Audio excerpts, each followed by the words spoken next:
তাহলে স্মরণে জিন্দেগি কার কাটাতে হবে? কার বলো? আল্লাহর। আমরা কাটাচ্ছি কার বলো? চাষের। হ্যাঁ না বলো? বলছে আল্লাহ দেওয়া জান আর আল্লাহ দেওয়া মাল, এ কথাটা আমরা বলি কি বলি না? এ জান কার? জান কার? মাল কার? আল্লাহর। এ কথাটা আমরা জবানে বলি। আল্লাহ রাসূল সাল্লাল্লাহু আলাইহি সাল্লাম বললেন ইকরার বিল লিসান, তাসদীক বিল জিনান, আমল বিল আরকান। এই তিনটে যদি সমন্বয় না হয় সে কখনো জান্নাতের স্বাদ পাবে না। কি পাবে না? জান্নাতের স্বাদ পাবে না।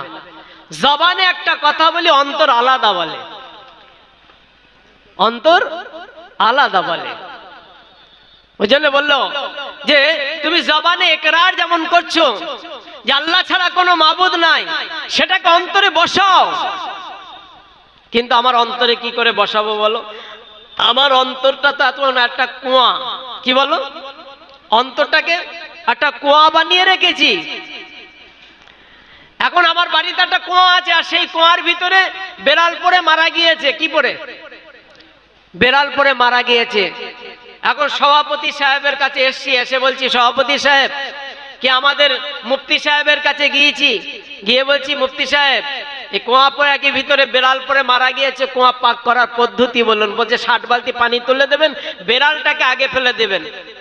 আগেই বললেন বেড়ালটাকে আগে ফেলে দেবেন, তারপরে 60 বালতি পানি পুরো তুলে ফেলে দেবেন, তাহলে আপনার কুয়া পাক হয়ে যাবে। ও কি করেছে? 60 বালতি পানি তুলেছে, 120 বালতি পানি তুলেছে, 150 বালতি তুলেছে। তোলার পরেও যেমন পানি তেমন রয়ে গিয়েছে। বিবি বলছে মুফতি সাহেবের কাছে ফতোয়া নিয়ে আসলে, মশলা নিয়ে আসলে, পানি তুলতে বলেছে, তো পানি তো তুলে দেওয়া হয়েছে, কেন পানি এখনো নাপাক কেন? পানি এখনো দুর্গন্ধ কেন? তা মুফতি সাহেবের কাছে আবার এসে বিবি আর স্বামী দুজনাই বলছে হুজুর কি কি মশলা দিলেন, যেমন পানি তেমনই রয়েছে। বলছে বেড়াল কোথায়? বলছে কুয়ার ভিতরে। বলছে হতভাগা বেড়াল কুয়ার ভিতরে রেখে তুই ওই কুয়া পাক করবি? সারা জীবন যদি ওই কুয়ার পানি তুলিস, এমনকি মাটি তুলে ফেলে দিস, আর বেড়াল যদি কুয়ার ভিতরে থাকে, ও কুয়া কি বলো পাক হবে? হবে না।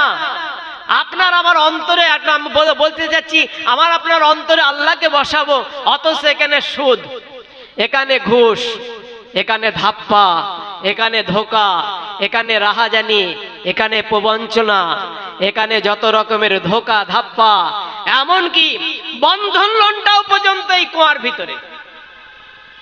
আপনাদের 24 পরগনায় বন্ধন লোনের অতটা আদান প্রদান নাই যতটা লোন আমাদের বর্ধমানে আছে, বুঝলেন? বলছে এখন সুদ আর সুদের কি নতুন নাম দেবে সুদ। বলছে সুদ বলবেন না, সুদ খাই না, ভাগীর বন্ধন লোন ছিল বলে এ যাত্রায় বেঁচে গেছি। আচ্ছা এই কথাটা যদি বলে যে ভাগীর বন্ধন লোন ছিল বলে এ যাত্রায় বেঁচে গেলাম, ওর ঈমান আছে না গেছে?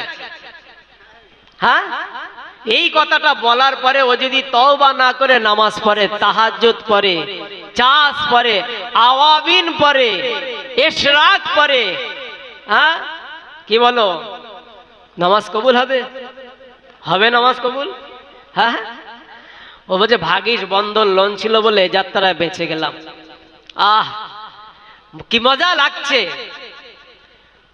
এখন ঘরে ঘরে বলছে বালতি বোঝাই করে, আগে সুদ তুলে দেবে বলেছিল, ওটা আর কি হচ্ছে না, এখন ঘরে ঘরে সুদ আম হয়ে গিয়েছে।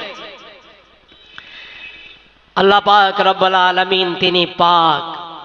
ওই জন্য বললো যে তুমি যেমন জবানে ইকরার করছো আল্লাহ ছাড়া কোনো মাবুদ নাই, আল্লাহ ছাড়া কোনো খালিক নাই, ওটাকে নিজের অন্তরে বসাও আর ওর উপরে আমল করো, তাহলে তোমার জিন্দেগি বেনে যাবে। মুমিনের নাম্বার হলো 2, ওয়াইযা তুলিয়াত আলাইহিম আয়াতুহু যাদাতুহুম ঈমানা। 2 নাম্বার মুমিন যারা হবে, আল্লাহ পাক রব্বুল আলামিন বলেন তাদের ঈমান যদি একটু নরবর হয়, কমজোর হয়, তারা যেন কোরআনের কাছে ধরা দেয়। ওয়াতাসিমু বিহাবলিল্লাহি জামিআন ওয়ালা তাফাররাকু। তোমরা কোরআনের মতন রশিটাকে মজবুত করে ধরো, আগলে ধরো, হেফাজত করো। এ কোরআন পড়নেওয়ালা, কোরআন শুননেওয়ালা যারা হবে, আল্লাহ পাক রব্বুল আলামিন বলেন তাদের ঈমানকে আমি তাজা করে দেই। মাদ্রাসায় কোরআন পড়া হচ্ছে, আর এখন ওলামা হযরতরা বিভিন্ন গায়ে বিভিন্ন জায়গায় মক্তব খুলেছে, যেটা হলো দিনিয়াত মক্তব। এই মক্তবে আপনি যেমন সময় পাবেন সেই সময় হাজিরা দেন। যদি আপনি বোঝেন মগরিবে আমার সময় হচ্ছে, মগরিবে হাজিরা দেন, কোরআনটাকে সহি করে নেন। কারণ এই কোরআন যদি আপনার সহি না হয়, যেমন কোরআনে আলিফ আমি পড়ব 10টা নেকি আল্লাহ দেবেন, তে কোরআনটা সহি হওয়া লাগে।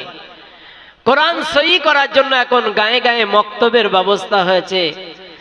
আরও যদি আপনি কোরআন সহি করতে চান, চলতি ফিরতি মাদ্রাসায় যোগ দেন, আপনার কোরআন সহি হবে। আর যখন কোরআন আপনার সঙ্গী হয়ে যাবে, কোরআন পড়নেওয়ালা হয়ে যাবেন, এই কোরআন কিয়ামতের ময়দানে আপনার জন্য শাফাআত করবে। আবার এই কোরআনই কিয়ামতের ময়দানে আপনার জন্য ঝগড়া করবে, আপনার সপক্ষে আপনার বিপক্ষে বলবে। সেদিন কোনো উপায় থাকবে না, বাঁচার কোনো উপায় নাই, লুকানোর কোনো উপায় নাই, কোনো কিছুর উপায় নাই। ওই জন্য কোরআনের কাছে ধরা দেই।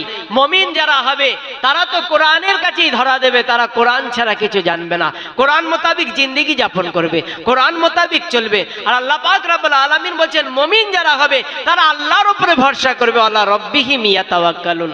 কার উপরে ভরসা করবে বলো? আল্লাহর উপরে। আর আল্লাহর উপরে ভরসা করলে আল্লাহ তাদের যথেষ্ট হয়ে যাবে। হযরত ইব্রাহিম আলাইহিস সালাতু সালাম আল্লাহর উপরে ভরসা করেছিলেন বলে আল্লাহ পাক রব্বুল আলামিন ইব্রাহিমের জন্য আগুনটা ফুলের বাগান বানিয়েছেন। হ্যাঁ না বলো?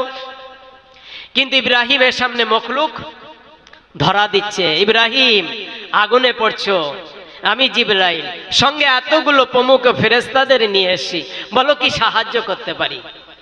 আপনার আমার হালতে যদি এরকম হয়, আমরা এখন মুখাপেক্ষী, যদি আমার পার্শ্ববর্তী আর কি লোক যদি কয়েক কোটিপতি হয় আর আমি যদি গরিব হই, আমি তার মুখাপেক্ষী থাকি। আল্লাহ পাক রব্বুল আলামিনের নবী ইব্রাহিম আলাইহিস সালাতু সালাম আগুনে পড়তে চলেছেন।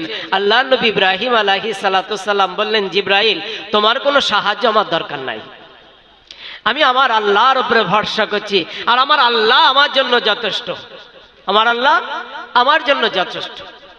হযরত ইব্রাহিম আলাইহিস সালাতু সালামের জন্য আগুনটা ফুলের বাগান হয়ে গেল। একবার বলা যাবে না? আমি আপনি যদি আল্লাহর উপরে ভরসা করি, আল্লাহ পাক আপনার আমার জন্য যথেষ্ট হয়ে যাবে। হীরা আপনার আপনার সর পর্বতের ভিতরে হযরত আবু বকর, হযরত নবী মুহাম্মদ রাসূলুল্লাহ সাল্লাল্লাহু আলাইহি ওয়াসাল্লাম কয়জনা? কয়জনা? 2 জনা। আবু বকর বললেন আমরা 2 জন, আল্লাহর হাবিব বললেন না আমরা 3 জনা। কয়জনা? আমরা 3 জনা। লা তাহজান ইন্নাল্লাহ মা'ানা। এই আবু বকর শোনো, চিন্তা করো না, আমাদের সঙ্গে কে আছে? আল্লাহ আছে। অথচ ওপরে কুরাইশের দুশমনেরা, তারা ওপরে যদি একটু নিচের দিকে নজর করে আল্লাহর হাবিবকে দেখতে পেয়ে যাবে। আল্লাহ পাক রব্বুল আলামিন তানাদেরকে নজর ঘুরিয়ে দিলেন। আল্লাহর নবী ভরসা করেছিলেন আল্লাহর উপরে, নজর ঘুরিয়ে দিয়েছেন। যদি মখলুকের উপরে ভরসা করতেন সেদিনকে ধরা খেয়ে যেতেন। তাই সোনার চাঁদ জ্ঞানী গুণী আল্লাহ আল্লাহ ভাইরা, হযরত ওমর ফারুক রাদিয়াল্লাহু তাআলা আনহু তানা জীবনে বললেন, এই আগে আবু বকর তুমি এক কাজ করো, তোমার ওই 3 দিনে যে আমলটা আছে ওই আমলটা আমাকে দাও, আর আমি ওমর আমার জীবনের সমস্ত জিন্দেগীর আমল নিয়ে নাও। হযরত আবু বকর সিদ্দিক রাদিয়াল্লাহু তাআলা আনহু বললেন, ভাই ওমর আমার জিন্দেগিতে কোনো আমল, ওই 3 দিনের আমলটাই আমার পুঁজি, তাছাড়া আমার কোনো পুঁজি নাই। হযরত ওমর ফারুক রাদিয়াল্লাহু তাআলা আনহু বলছে, সারা জিন্দেগীর আমল দিচ্ছি, সারা জীবনের আমল দিয়ে দিচ্ছি, তোমার জিন্দেগীর সব আমল তুমি রেখে দাও, আমাকে 3 দিনের আমলটা দাও। কয় দিনের? ওই সওয়ার পর্বতে যে 3 দিনের আমল তোমার কাছে আছে ওই আমলটা আমাকে দাও। হযরত আবু বকর সিদ্দিক রাদিয়াল্লাহু তাআলা আনহু বললেন, না ভাই, এ হযরত আবু বকর সিদ্দিক রাদিয়াল্লাহু তাআলা আনহু কেমন ছিলেন, কি যোগ্যতার তিনি একই ব্যক্তি ছিলেন। আল্লাহ রাসূল সাল্লাল্লাহু আলাইহি সাল্লাম বললেন যে তোমাদের জিন্দেগিতে যেন একরাম থাকে, আর একরাম যদি কোনো মানুষের ভিতরে না থাকে সে মানুষ নয়, মানুষ নামে মানুষত্বটাই হারিয়ে ফেলবে। হযরত ওমর ফারুক রাদিয়াল্লাহু তাআলা আনহু একটা অন্ধ মায়ের খিদমতে গিয়েছেন। কোন মায়ের? অন্ধ মায়ের খিদমতে গিয়েছেন। মা, আপনার বাড়ি কোনো কাজ আছে যে কাজগুলো আমি করে দেব? আপনি দেখতে পান না, তা আপনার বাড়ির হাঁড়ি থালা মাজা ঘষা এসব আর কি খাই খিদমত যেটা সেটা করে দেই। যে বাবা, তোমারই